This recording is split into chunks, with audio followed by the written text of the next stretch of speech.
in the COVID-19 crisis. Good afternoon, everyone. Thank you for being here and welcome to our panel, Dual Pandemics, Reflections on Conducting Interdisciplinary Qualitative Research on Race in a Large Research Team During the COVID-19 Crisis.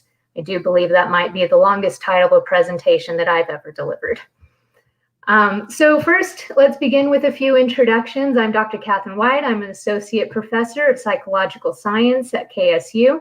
And also joining me is my faculty collaborator on this project, Dr. Ravi, who is an assistant professor of sociology here at KSU as well.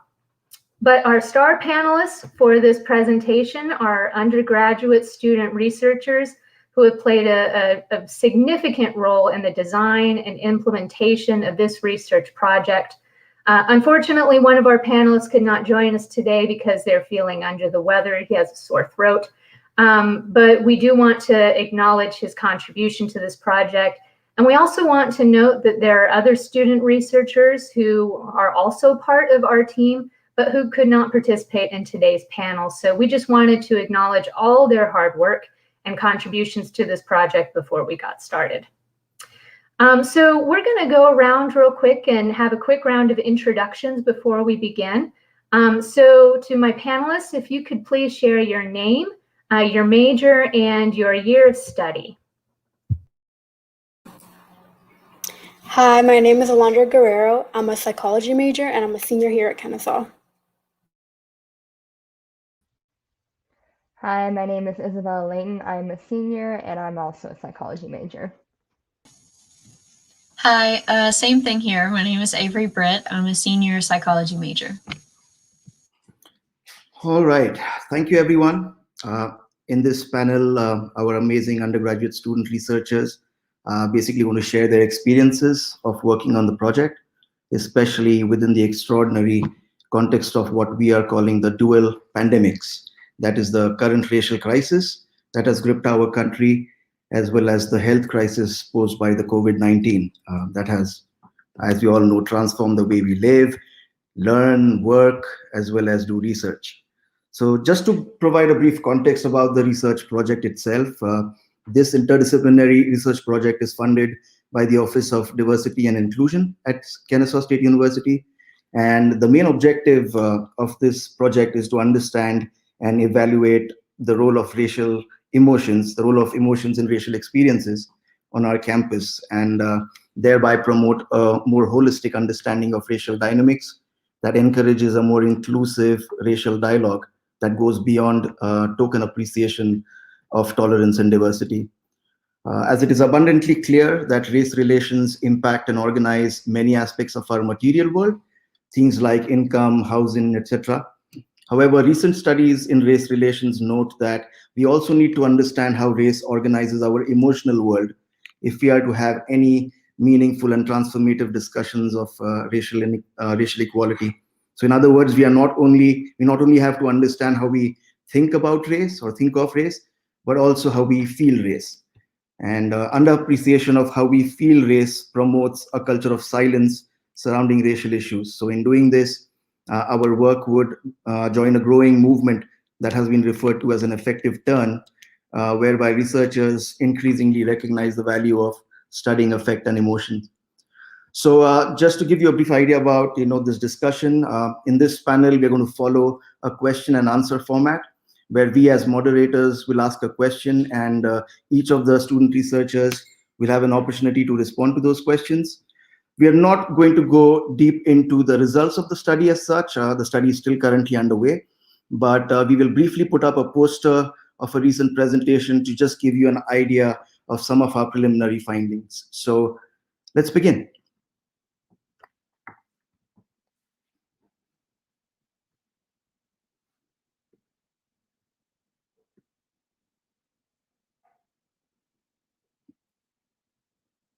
I don't know if you guys can read that, but yes, and if you are interested in receiving a copy of this poster, well, you're happy to share that. I understand that's probably very small on the screen and difficult to read, but you can certainly, provide an email address or contact, or maybe we can ask the organizers of the conference to share the posters. So if you would like to look a little bit more at some of them, and again, these are very preliminary findings, we'd be happy to share that. Okay, so let's go ahead and move to our questions that we have for our panelists here today. And our first question is, why were racial emotions chosen as the research topic? And why were you personally interested in working on the project? So I can start us off. What we were originally planning on doing was researching the intergroup sensitivity effect. So Dr. White had us getting ready with articles and stuff like that, and we were ready to go for it. And then there was a lot of turbulence with the racial climate. There was the protests over the summer, and we decided that while the ISE was important, racial emotions are more so important for the current racial climate. Yeah, we kind of all came to an agreement that it's very typical for people to say fact over feelings, and that feelings get overlooked all the time. And it kind of leaves you to wonder, like, if we're not going to pay attention to feelings, like, why have them? They're there for a reason, and it's important to analyze them because they do affect us in our daily life.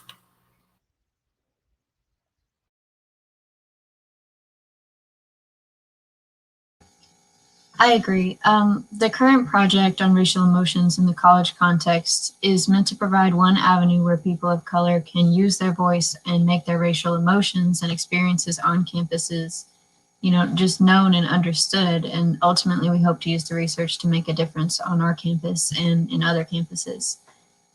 So we felt that the emotional side of such serious issues should be heard. Great, thank you.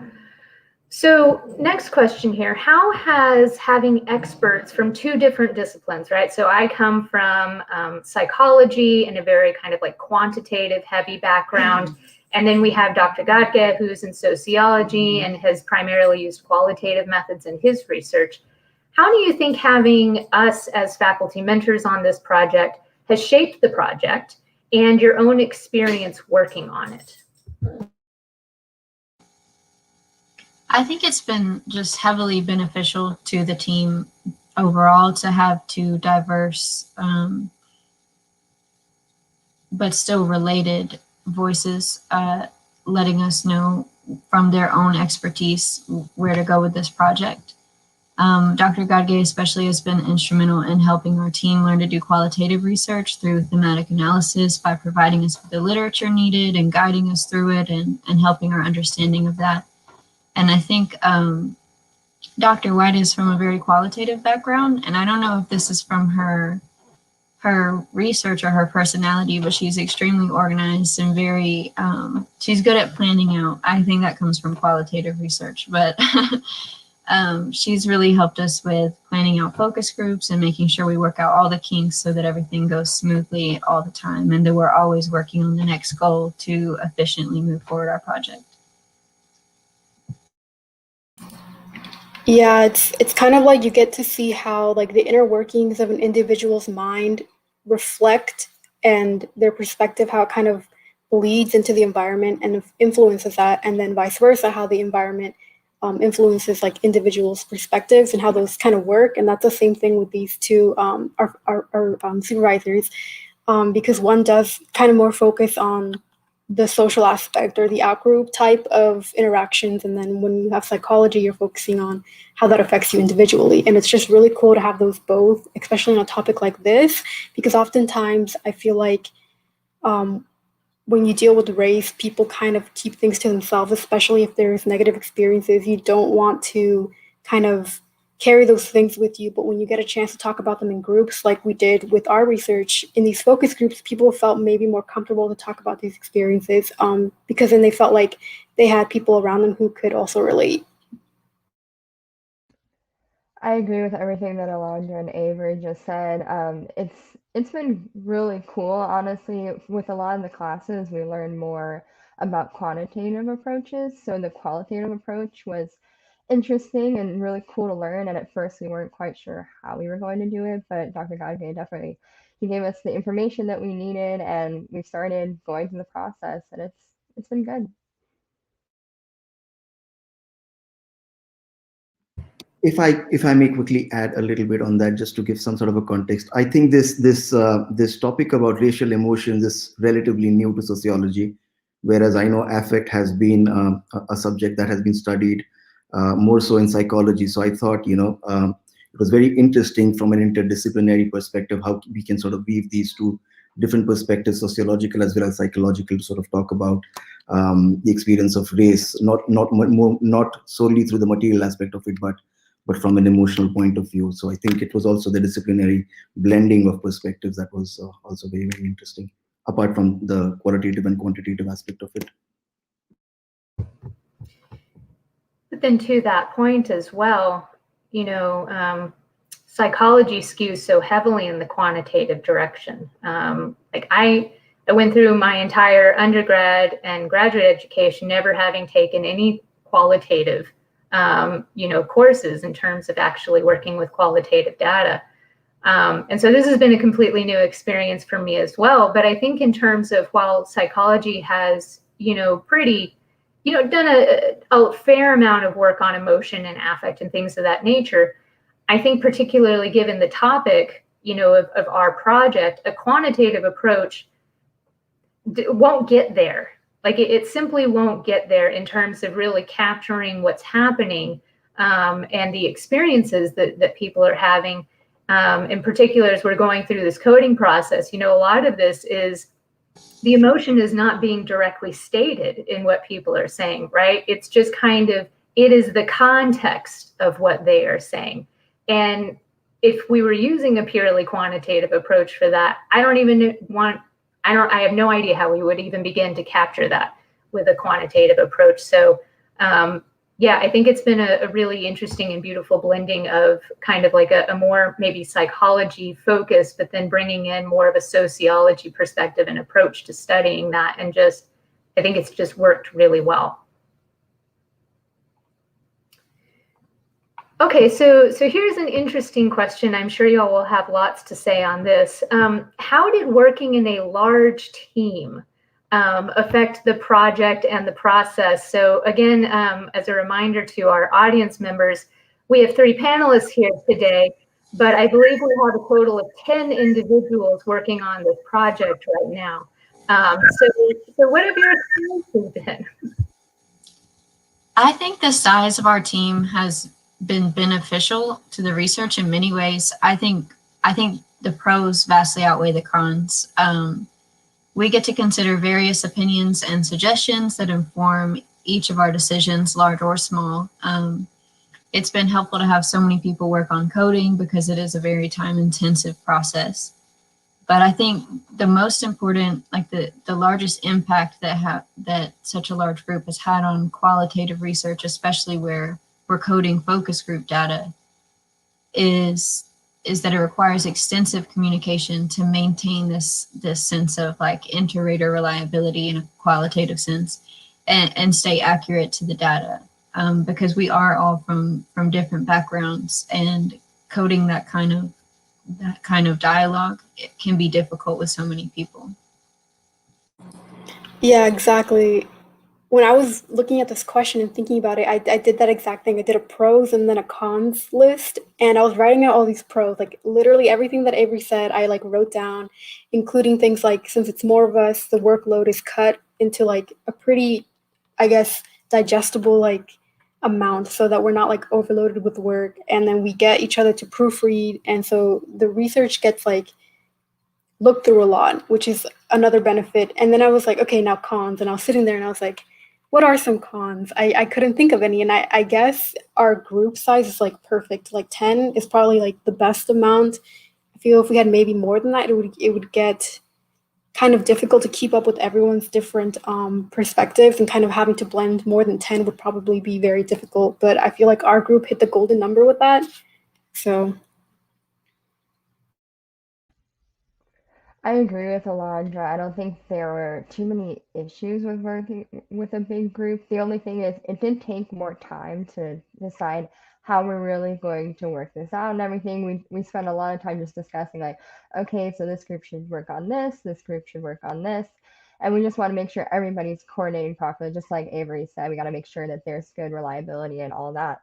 But other than that, once you're able to work out all the issues with coordination and everything, it works well. All right, so it's my chance to ask a question now.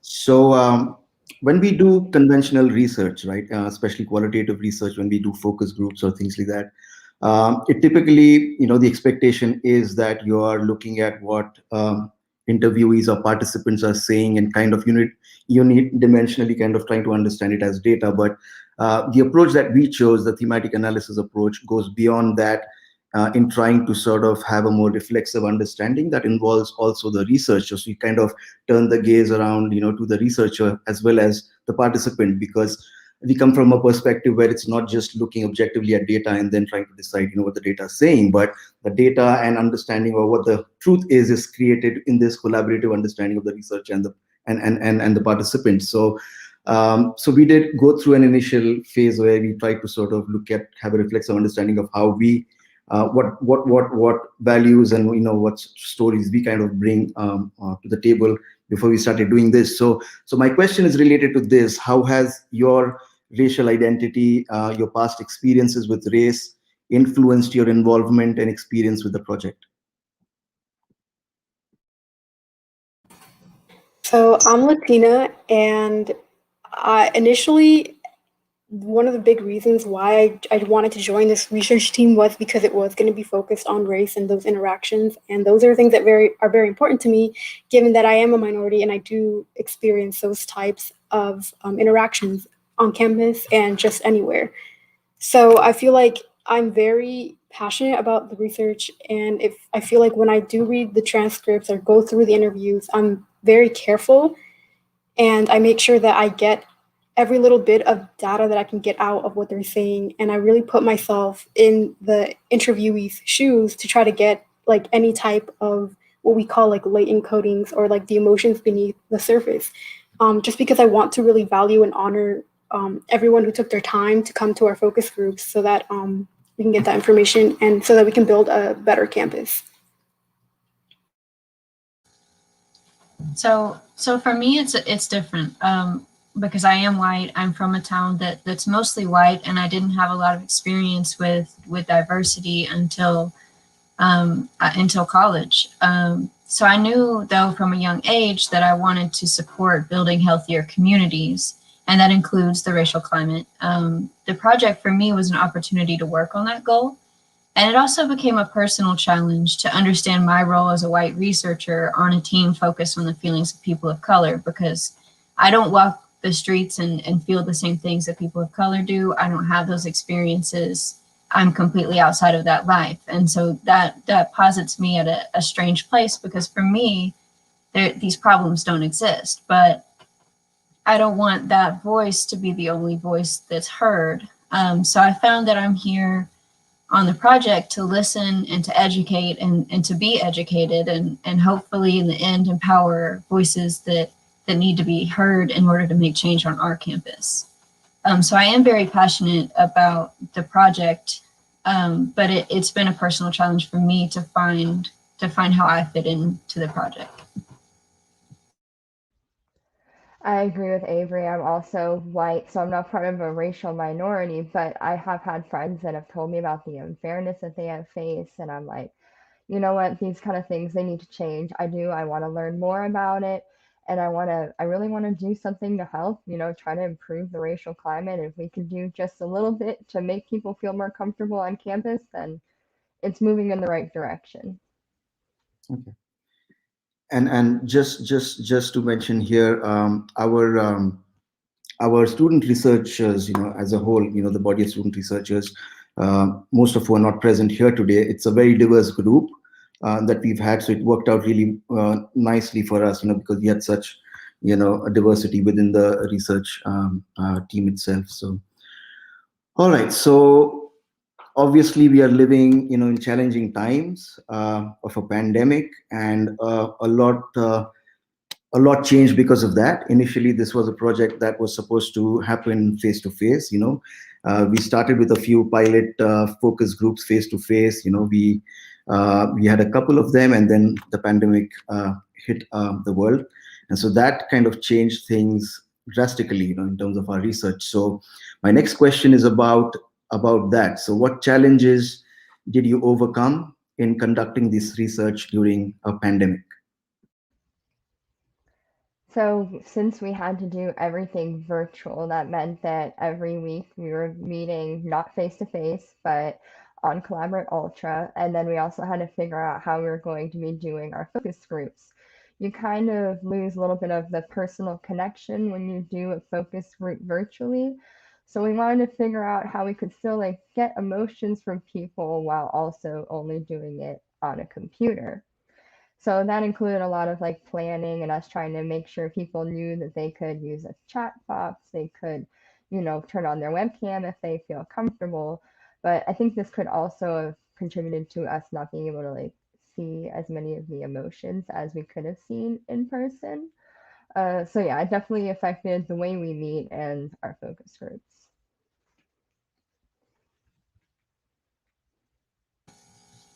I agree. When I first wrote this question, the answer to this question, I felt that the main problem was that it was harder to build friendships with my teammates, really, because I didn't get to see them face to face, and a lot of times we have our cameras off, we're just texting through our group meet. So that was kind of a bummer to me. But with regards to the research, I felt that it was relatively easy to work on virtually. Most of the work, like reading, discussing, planning, coordinating, I feel like we could do it just as easily online as we could have in person.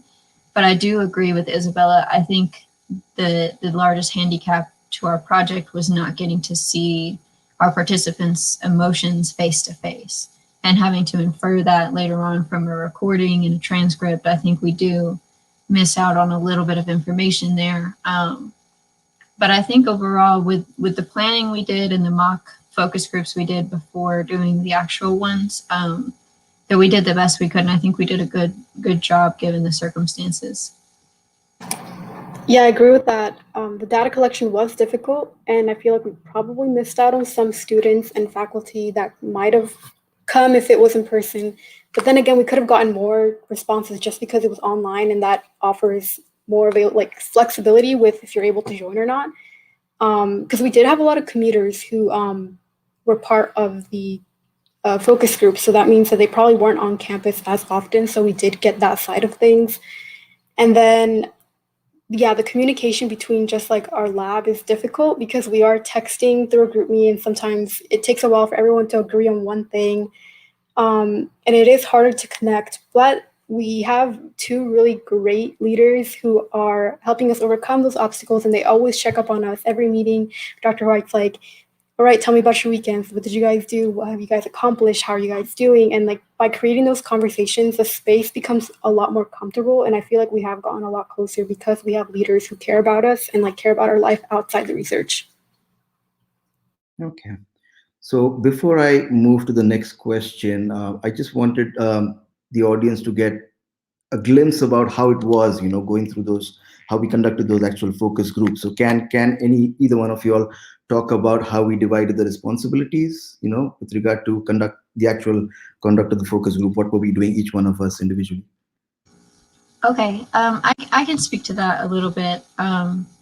It was like an organization behind the scenes. As you know, we had 10 people, so we had different jobs that needed to be done that we had to plan ahead of time and then train for. So that some of the jobs were moderator, which is the person actually conducting the focus group, assistant moderator who would put up any documents needed and maintain the chat box and make sure everyone was doing okay. They were also in charge of recording the session, and then we also had several other jobs, and I can let you two talk about that. Yeah, we also had someone who was a note taker. So basically throughout the interview, they would make a note of who was talking and what they said, especially if it was striking, and then maybe make some notes on kind of their emotions, if they're evident, or if their camera was on, maybe kind of what their body language was like. And that was just so that when we went back and coded all these transcripts, we had a better idea of what was going on during that time, because we did a lot of these focus groups. So it's like, we're not going to remember every single person we talked to in detail. So it was really helpful to have that note taker in the session as well. Can someone also talk about the coding process now that you brought it up, Alondra, how that kind of went? Because you're still in the process of doing that. We haven't finished coding all our focus groups, but how is that working? What are we doing with regard to that? Yeah, it's been a lot of trial and error and trying just really slowly, like, okay, everyone, how would you do this? Like every individual person would say, actually, I would do it like this. Well, I've been doing it this way. And then we're like, okay, let's find middle ground. What are we all doing in common, and how can we kind of consolidate the way that we are coding things? And when I say coding, I mean that we're going through the transcripts line by line and kind of describing what they're saying in kind of like the simplest terms. That way, when we go back and look through the codings, we can kind of pick out bigger main ideas. So since we are still in the coding process, we have been put into groups, and then since we all coded separate transcripts, we're like putting all of our codings from that one transcript into then just one giant, like, this is the mother transcript. This is the one that we're going to go off now to make the themes and kind of like pull our analysis out of. All right, thank you. All right, so now we've reached the final question of this session. So in terms of people, faculty or students who are interested, because we don't know how long this pandemic is going to last, and people still have to do research virtually if possible. So if other faculty and students were interested in taking a similar approach to studying another topic regarding race, are there any tips or suggestions that you might have for them? I think the first thing to do is just look to the literature. The literature informed us on past research on racial climate, emotions, and how to conduct thematic analysis on focus group transcripts. The literature is the foundation of our entire project and the best guide for clearing our confusions and improving our decision making. The second big thing I wrote down is to plan ahead and organize your tasks, especially if you're working in a large group. And if you are working in a large group, ensure that task responsibilities are communicated clearly so that everyone works efficiently together. Because if something needs to be done and you haven't communicated whose responsibility it is, it may not get done, or 3 people might do it, and then you're doing work you don't need to do. And if you plan to conduct focus groups, plan it as best as you can, and then run mock focus groups to find what works and what doesn't and what you missed. Because it's likely that you missed something.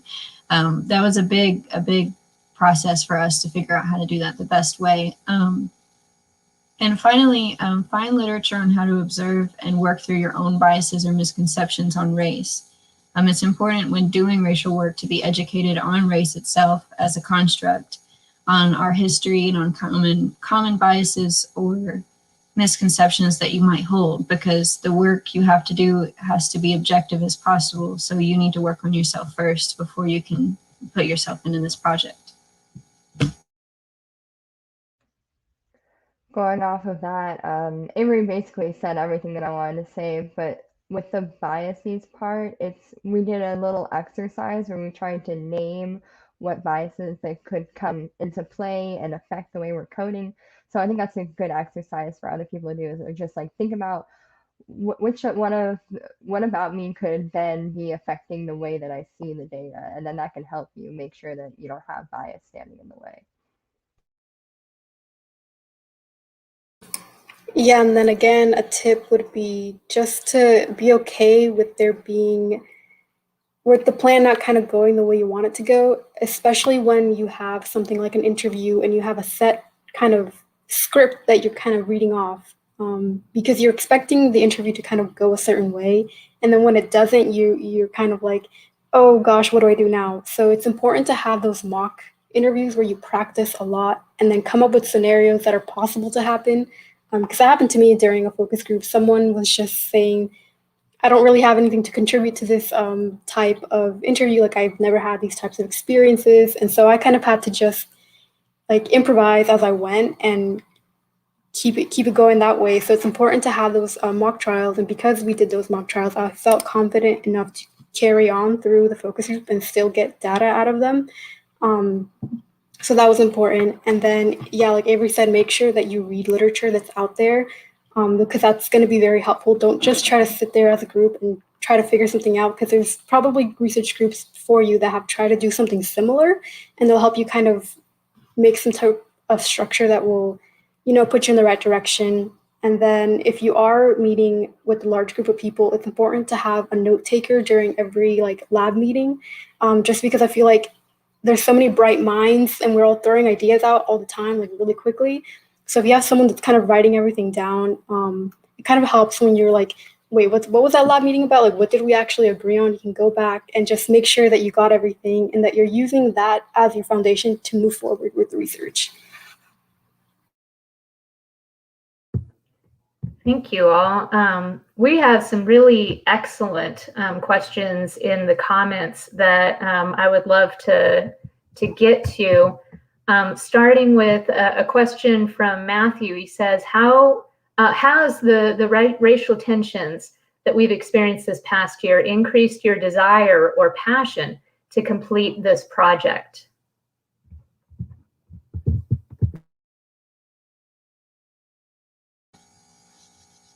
I would say yes. The racial tensions we've experienced are actually the foundation for why we chose this project, because a lot of us were out protesting last summer with Black Lives Matter, and as that tension grew, we decided to switch to this research question. So I would say it is actually the fuel for why we're completing this project. Yeah, going off of that, with all of these protests, there's a real need to really just step up and actually do something instead of just sitting back and watching it all happen. So our way of trying to take action was then jumping into this research and trying to improve the racial climate on campus. Yeah, I agree. I remember this very vividly too, because I was on my computer and I remember getting an email saying possible change in research direction or something like that. And I was like, okay. And I read it and I was like, yeah, that makes a lot more sense to kind of change our focus to something that's more relevant. And she's like, however said, we were all kind of on the same page. Like there wasn't any sort of hesitation. And I think that really shows how passionate we are about this topic. And I'm really glad that we did it, because just through the focus groups, we've gotten a lot of comments about what's going on. And a lot of people feel that maybe the climate is a reflection of what's going on nationally.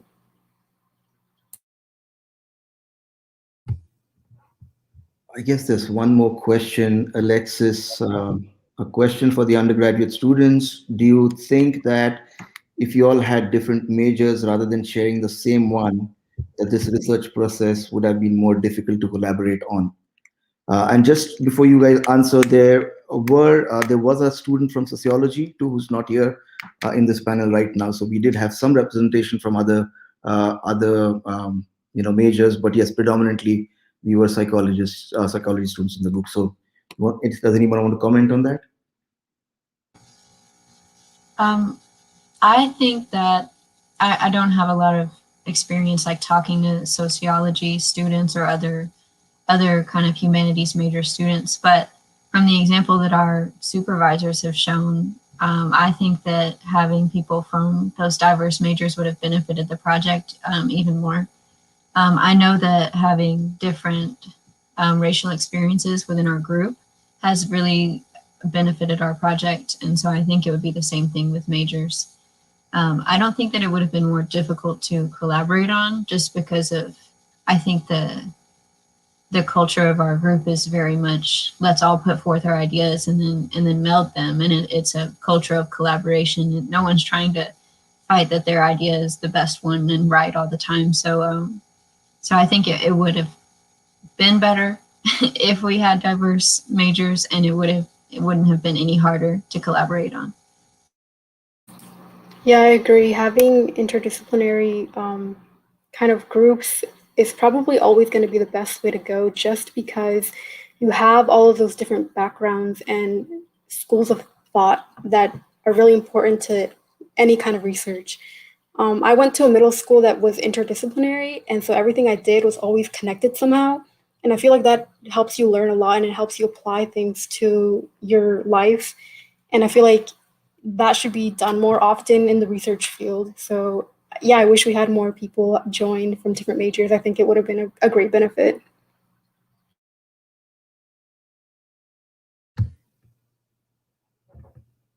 Okay, so we have a question that's being displayed now. Who's been a big inspiration to you all?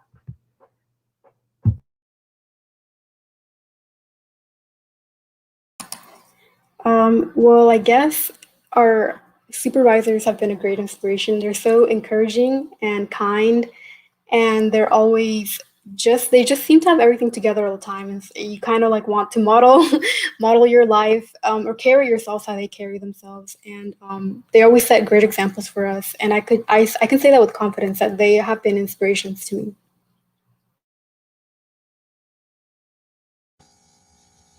I was also just going to say the same thing. I really appreciate both of their inputs. I know Dr. White better. I've just had more classes with her, and I feel that her personality is kind of like, and her way that she is professional and the way that she is organized, and her classes are so organized, and there's always a plan, and it always makes sense why I'm doing something, is kind of like if I become a professor, she's like my goal. So she's been really inspiring in teaching me how to be professional and have those kind of positive qualities. I entirely agree. Like Avery said, if I were a professor, I would like to be like Dr. White. And, you know, both Dr. White and Dr. Gaga, you can just see like the passion that they have, like just for the research and everything. And it just makes you also want to get really passionate about it and the subject as well. So yeah, I don't know. It's been great working with both of them. Well, there was a question earlier that I want to make sure we don't lose sight of from Jada Bolden. It says, as far as gathering data, how do you know you correctly interpreted a person's emotions in the situation since it was displayed virtually?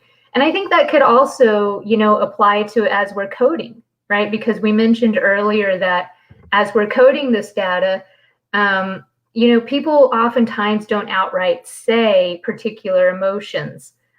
Usually the general emotion that's communicated is, I felt uncomfortable. And that's about all that's really said in the moment. So what has been the process that we've been using to try to make sure that we feel like we're doing an accurate, correct interpretation of what we're hearing and what we're seeing in the transcript? I would say for one, it's really important to look at the context to see like what the information around that specific thing that you're looking at, like what that's suggesting. And it's also important for other people to look at it as well instead of having only one person try to interpret it. And in the end, it might not be 100% what that person was trying to get across, but we're going to try to figure it out as accurately as we can. Yeah, especially since we're in groups now, like smaller groups, we go through the transcripts and then line by line, we go, do we agree with what this is kind of trying to say, like with our coding, and then with the kind of theme or latent codings that we want to pull out of it. And if we don't completely agree on something, we will stay there for 5, 10, maybe 30 minutes on that one line until we're like, okay, yeah, that is the most accurate portrayal of what they're trying to portray in terms of their emotions and how they feel about the experience that they're describing. So it is a very lengthy process, but I think it's very important, and it's good for the integrity of the research. I think just to touch on some of the methods we're using, we each code them individually first so that our answers are not, our codes are not influenced by each other. We've also gone back to look at the notes from the actual focus group to see, was this person acting withdrawn? Were they not typing in the chat box anymore? Maybe they turn their video on, they feel more impassioned about this. and then when we all come together, that way we still retain what we would have individually thought with no other input. So that those two things have really helped us to maintain kind of the integrity of the data. And I'll just add one more thing there. So we have, how many transcripts do we have? Like 15, something like that? I think there's 20, 21. That's right. So we have about 20 some odd transcripts from these focus group sessions, and every transcript has one faculty member assigned to it and 2 students. And we did our utmost to make sure that the 3 individuals assigned to each transcript represented a variety of different perspectives, racial, gender, faculty versus student, like all of those things. So we tried to make sure that every team of 3 that was working on a single transcript was going to represent a variety of different perspectives in initial codings and then in further conversation about that transcript. I think before we move to the next question, there was one question even before this one. Kiona asked, what was the hardest part of doing this research project and why? Also, what was the easiest part? Hardest and the easiest part of doing this research? Interesting question. I think the hardest part for me has been during the actual focus groups. I tend to be a more emotional person. So if someone's talking about an interaction that was particularly harsh, I have to kind of keep myself from getting distraught and also like maybe not tearing up or showing maybe bias, because we don't want to do that during the focus group so that we don't influence other participants. So that was the hardest part for me. And it was especially just getting all of these different experiences, kind of a heavy weight that you have to carry now because you know that that's happening so close to you and we can't yet do something about it. So that was the hardest part for me. I would also say that was the hardest part for me was the actual focus groups, both in that same sense that Alondra just mentioned, but also in just running, like moderating your own student peers' racial emotions was just difficult.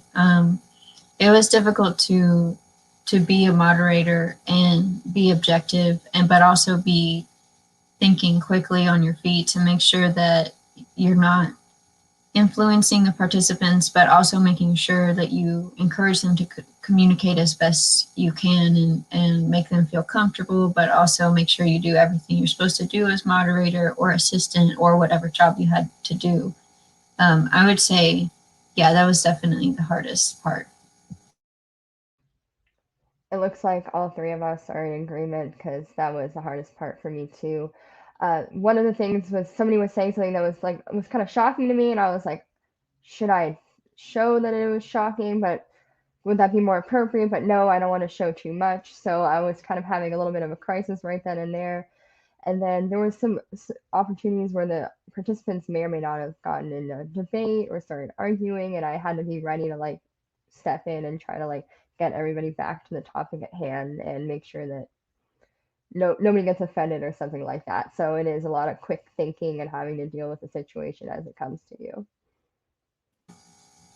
As for the easiest parts, everything else, I would say that the coding is probably the next hardest thing, but everything else has been relatively easy as far as designing the process and working out the kinks of focus groups. It is work and it takes time and it takes some critical thinking, but it wasn't extremely difficult or anything like that. Yeah, I think it becomes easy because we're passionate about it and we care. So it's not something that seems that we have to think so hard about. It's kind of already on our minds a lot. So we tend to come up with solutions pretty quickly. So it's kind of been in a way fun to be part of a research team that focuses on this type of topic.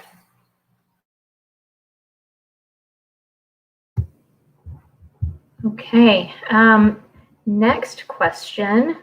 So since doing the research, what do you think will be the most helpful to make and see change around campus? And I know that's kind of early because we're not quite done analyzing the data, but maybe you have some thoughts early on in this process so far.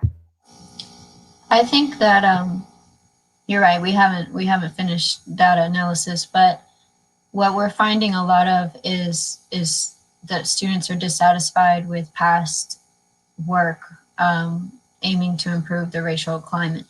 And they're mentioning, specifics about what has worked and what has not worked. And our plan in the end of this is to present to KSU administrators what we find. And I think that that's extremely valuable information as far as like procedural, like what are we going to do, action steps to really take this on. Yeah, and as far as what we're finding in terms of kind of common themes, I can definitely tell that there's a specific area that we need to focus on when we choose to repair these kind of relationships among students and kind of better the way that, students of color feel on campus. I'm not sure how much I can say about the specific themes that we found, but there is very prominent ones that I feel like we're going to have to talk about when we present this to the administration. And then it's kind of left in their hands to execute those solutions.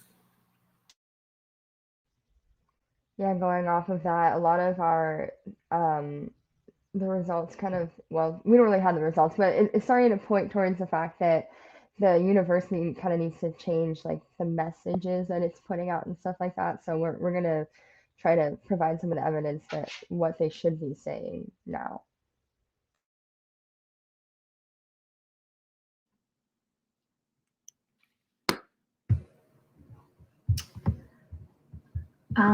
Okay, so let's see here. Parker, I think I just missed it earlier, but how many people are on this project? So I can just answer that real quickly. We have 8 students. A few of those students recently graduated, but 8 student researchers and then 2 faculty mentors on this project. Jada asked, since it's done in a large group and every researcher's prognosis is different, how did each of you come to a decision about what was actually interpreted? I think we spoke a little bit about that. Does anybody have anything to add on that at this time, or no? Yeah, it's a lot of individual coding and then coming together, Jada, and talking it out, and just feeling much more confident in an interpretation if each individual's codings, independent codings, align. Did you want to speak to that at all, Dr. Ghadge? Yeah, I think it's worth mentioning that, when you come from a quantitative paradigm of doing research, there's a certain element of certainty with regard to what constitutes as data, right? In terms of numbers and things like that. When you get to the murky world of qualitative research, you soon realize that that's not the case, right? I mean, there are no absolute truths with a double T, right? These are, and that's what is more exciting once you sort of embrace that understanding that we are not really looking for absolute truths, right? But we're looking at interpretations, getting as close to the interpretation as we can, right, of what somebody else is saying. That's how we kind of reach our goal. So it is a subjective process. It is subjective in the sense that, there are so-called biases involved, obviously, and you cannot really eliminate that. But how do you minimize some of those subjective processes? And in our particular research, we do that through making sure that more than one person has been able to look at the transcript, then coming together as a team and making sure that we are interpreting it correctly. So it's not just one pair of eyes, but then we have at least 3 or 4 pairs of eyes looking at the same thing. So it's a different paradigm in which we are operating, right? We are looking at it more as interpretations rather than data, hardcore data as such. So you got to take that into account. And we've had very purposeful conversations about how, in psychology, you take a more kind of positivist approach to things, right? And there's this heavy emphasis on objectivity. And how that's really a little bit of a myth, not a little bit, it's a myth, that, you can't have pure objectivity in anything. Everybody has a background, everybody has experiences, everybody has a lens through which they interpret the world and others. And so, we've had, purposeful conversations about you have to be aware of your own positionality. You have to be aware of your own experiences. You have to be aware of the lens that you are using as you are working on this project, and not in the sense of saying, well, those things are bad, right? Because I think subjectivity, can very easily become a kind of like have a very negative connotation and be a bad thing.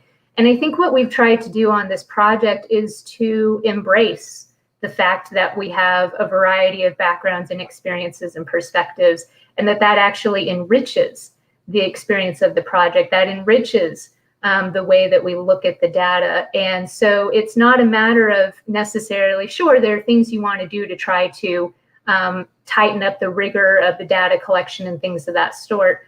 But on the other hand, in certain situations, if you have those different lenses, then that's an advantage. And you want to actually bring that into the conversation and bring that into the process and celebrate it as one way that you are enriching that project. So I think that there's a balance between the two. And again, if I may add, it's also, when we look at this so-called data, right, what we're looking at essentially are narratives, right? We're looking at narratives, we're looking at stories, experiences of people. And it's not, and when we are coding them or analyzing them, essentially we are also co-producing those narratives, right, what they mean. So it's not something that somebody says something and that becomes a fact. It's also our interpretation of what people are saying, because ultimately what we're going to be doing is are drawing certain larger themes from what people are saying, right? So that narrative analysis approach involves not just the participant, but we as researchers. And that's why it's very important at the beginning of the study that we kind of take stock of our own subjectivities while doing this, because narratives in a sense are co-produced, and that's a different way of doing research, right? And ours is a mixed method, so I don't think we mentioned this before, but once we are done with these focus groups with our patterns and themes, we are also going to use some of this data to actually come up with a survey instrument that we are going to administer probably during the summer or maybe early fall, which will get us more of the quantitative data, and that's another way in which we're going to sort of have additional data to corroborate what people have said also in these focus groups. So we actually have a question here. Alondra had mentioned earlier that the coding process has been a little bit of trial and error. And so to our panelists, there's been a variety of different situations. Avery mentioned earlier that we keep going back to the literature, right? Like anytime we're like, we don't quite know how to do this, let's go to the literature. But the literature doesn't say how to necessarily do this with a team of 10 people, right? The literature talks about how to do thematic analysis if it's an individual doing that thematic analysis, but how do you actually do thematic analysis with a team of 10? We've had kind of minimal guidance or information on that. And if anybody watching here today has any resources, we would love to see those. But, so there's been some trial and error in terms of the nuts and bolts of actually going through this process. So the question here is, have you found that discouraging, or have you found that it's made you want to push forward towards the goal? What has that experience been like, kind of encountering these challenges?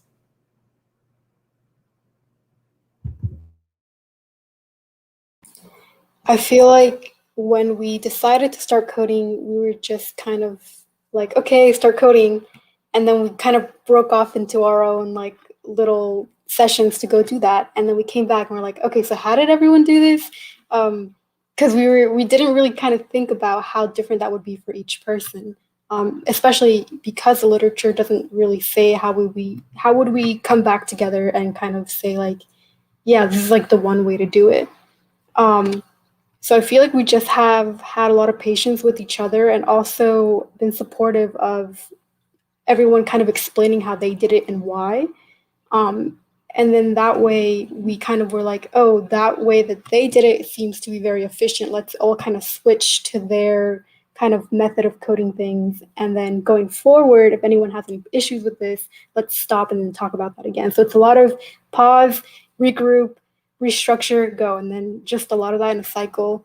But that also kind of, at least for me, I've been thinking to myself, someone could write an entire paper on how to code things as a group because there's not literature out there. And I think that it's important that there is so that future groups, if they want to use this method, can, because we've done a lot of things that are more helpful and things that aren't helpful at all. So it's good to have those out there for people in the future. I agree, and I agree with everything you said. And to the question that was asked, I think that that process of trial and error has really been more encouraging than discouraging, because it's very satisfying to work through those problems, and especially to work through it with a group of people so that you all share that same success. I don't think any of us would really be here on the team if we didn't love seeking out challenges. So I think I'd be safe to say that it hasn't been too discouraging for others either.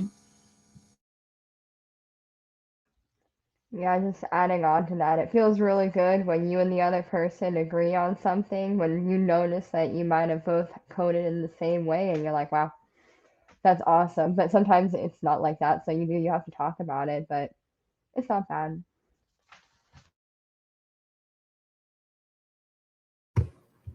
So there's an interesting question here from Kiana. She says, what specific psychology techniques were used to perform this research? So, or maybe kind of more broadly, how do you feel like your psychology background has, helped you as you've been working on this project?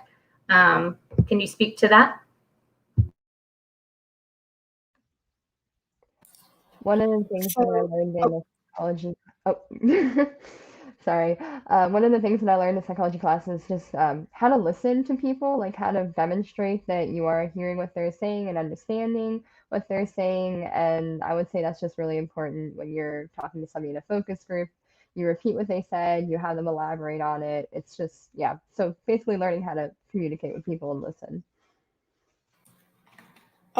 Also, since we are required to take a slew of all different kinds of psychology courses, one of them being ethnic minority psychology.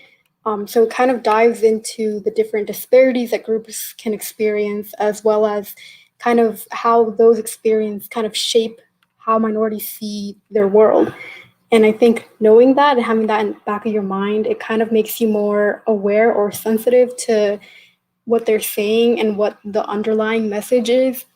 And that kind of goes with like all psychology, because a lot of theories based on the events that happen to you in your life, they kind of mold how you become as a person, especially as you go through like early development, which a lot of minorities experience. Maybe traumatic events that are related to their race, and then that kind of carries on through their life. And we read literature that's based on that, and I think that having that in the back of your head makes you more kind of in tune with your participants, and you're kind of really like actively listening to see if there's any that kind of trace.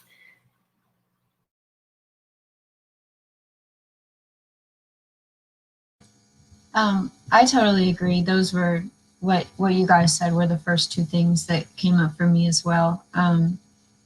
The only thing I can think to add is that in my past psychology classes, especially in Dr. White's research methods course, we did a lot of group collaboration, because I think we're going to do that later on if we become psychology researchers. So it was a good practice, but I've been like writing essays with other people and like doing literature reviews with other people, and that has been a tremendous help in helping me to learn how to actually collaborate with someone else and make sure their ideas are included, and that the product is a mixture of both of us and both of our efforts. Because before these kind of practices, I was definitely that person that just did everything in the group project and then wrote everyone else's names on it. That was me. So that's been like a huge help for me. And this project with 10 people has also been really helpful in learning that.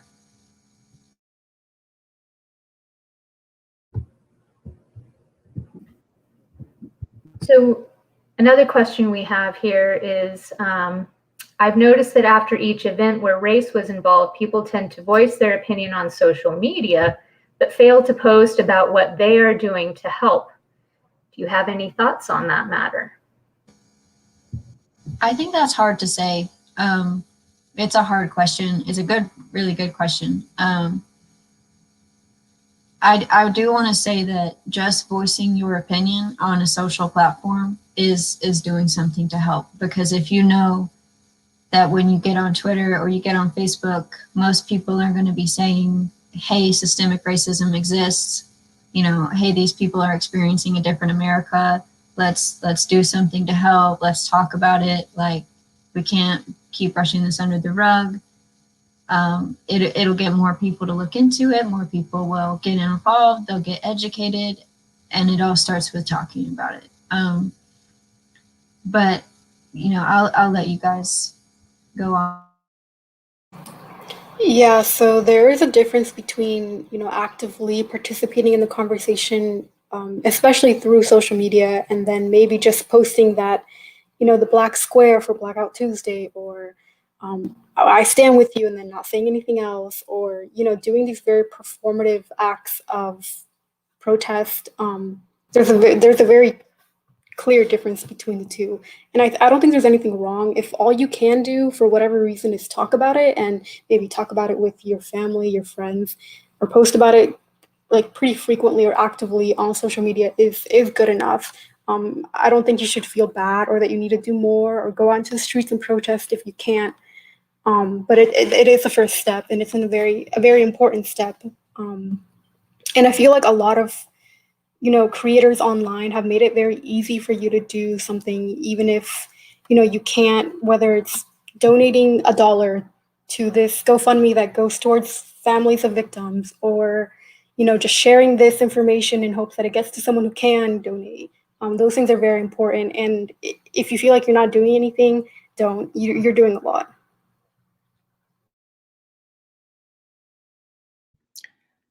Before we move to the next question, I just wanted to take a comment here. Someone who's commented possibly a history major, someone from specialized African American history would have been beneficial. Absolutely, we think that would have been an incredible benefit for the project. It's just that the way the project evolved organically, we've had access to our students in our own majors, but I definitely agree that having more diversity in terms of majors would definitely strengthen our research, or maybe something similar that we do later on. Immediately after that, there's a very interesting question. How has working on this project informed your understanding of race and racism? That's a great question. I think what helped me the most was initially when we started the project, we were assigned several articles about the racial experience, especially with regard to emotions felt by people of color who are victims of racism. And that for me was extremely helpful and informative, because I don't go home and have conversations with people of color that have experienced that during their day. So I don't often have like face-to-face talks with people that are telling me about how they feel about being oppressed or systemic racism, or anything else. So that was very eye-opening for me to help me empathize more with that situation and become more informed on what that experience is actually like. Yeah, especially. Go ahead. You go ahead this time. I think especially when we were reading the literature in the beginning, it kind of opened my eyes to this kind of phenomenon that happens to a lot of minorities, and I can't remember the name of it or the name of the article. So if anyone remembers, please feel free to chime in. But it was basically talking about how there's a moment that's very pivotal for children that kind of it's like a moment that kind of sticks with them forever, that they kind of realize oh, I'm different. I'm not white, I'm something else. And because of that, I'm going to be treated differently. And I didn't know that was something that was common among everyone, because when I read that, I kind of had that kind of aha moment that I've had that experience as well. And that was just something that I've never thought about, because I grew up in a predominantly white area. I just never saw myself as being a person of color, because there wasn't people around me that I could relate to in those ways. So it wasn't until I got older that I kind of, looking back, realized that I did experience, microaggressions and racism, but in ways that are more subtle and in ways that affect me as I got older, but I wasn't even aware of those things happening. I've learned a lot while working on this project, just from what I've heard from participants and what we've read. One of the things that if you first look at KSU, you see it and you're like, oh yeah, it's diverse, but if you really look into it and you hear more about what people are saying, like not everybody is satisfied with the way things are done, and even though there seems to be these really positive messages about inclusion and stuff like that, there are still underlying issues that make people not feel as comfortable sometimes. So it's taught me about race, and also just like race specifically at KSU.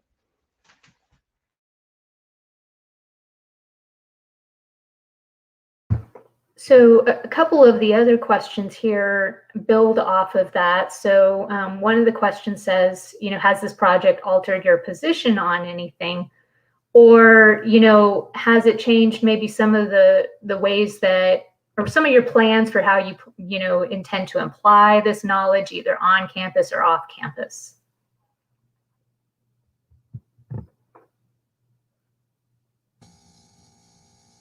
I don't feel that the information has altered my position on anything, but I just feel like it's given me a more informed foundation to have more discussions and communicate more with people of color and other white people about these issues. Because I think before this project, I didn't feel empowered to really even talk about that issue. So I think that's really what it's done for me.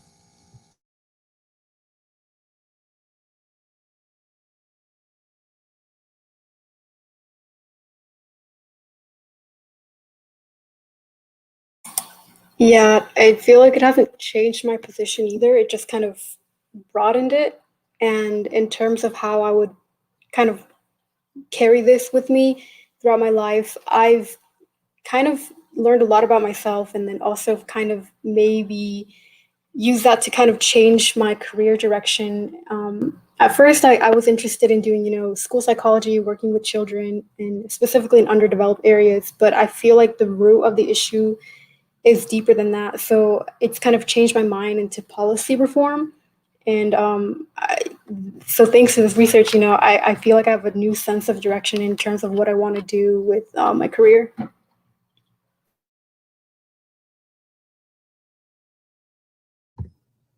Okay, so I think we're being prompted to kind of start to wrap things up. I did want to comment very briefly on one last question in terms of who we plan to present our findings to. So I don't know if there is a plan to have our results shared with the USG headquarters or the Board of Regents. I don't know if that's the plan. Certainly our plan is to present our data and information to the Office of Diversity and Inclusion, as well as the provost, and we're also hoping to get the university president at those presentations. And we're hoping to make a variety of presentations, not just to leadership, but also to the broader campus community, so that this information is available to all members of the campus, because everybody has a stake in this information. But it's a really interesting question. Can this be shared, with the Board of Regents and the broader university system? So thank you for asking that.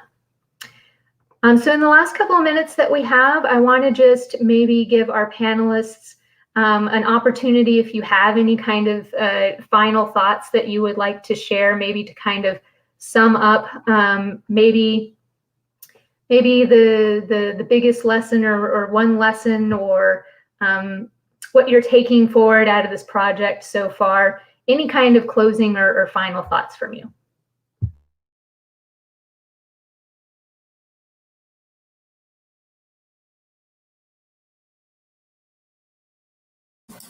Yeah, so I feel like being in a research team has opened a lot of doors for me. So if you're looking to go into grad school or maybe do research of your own, for sure try with a research team first, where you have like all those people around you to support you, and it really like helps you like build a good relationship with your instructor.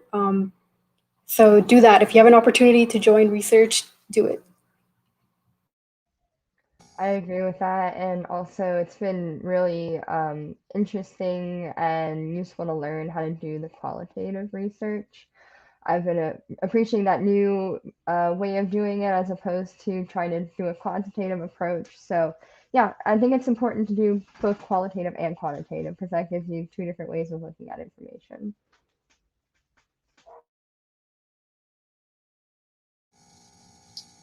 I totally agree with both of you guys. I think the qualitative approach has been very different for me because I think I'm naturally much more inclined to do quantitative research, but I have enjoyed it and I enjoyed the process. I think my big takeaway is I'm going into basically business psychology, and I think that this project will help me be more aware and sensitive to racial issues in the businesses I'm going to work in, and make sure that I take that into consideration when I do my analyses on the business and in communicating with them, because those could be some of the problems that employees are having more than just being dissatisfied with their job.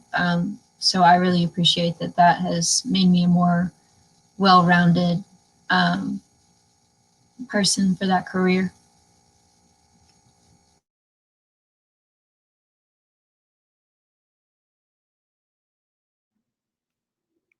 All right, then I guess it's probably time to end. I would like to thank all the panelists on in this session for this enlightening session. Thank you, audience, for your great questions.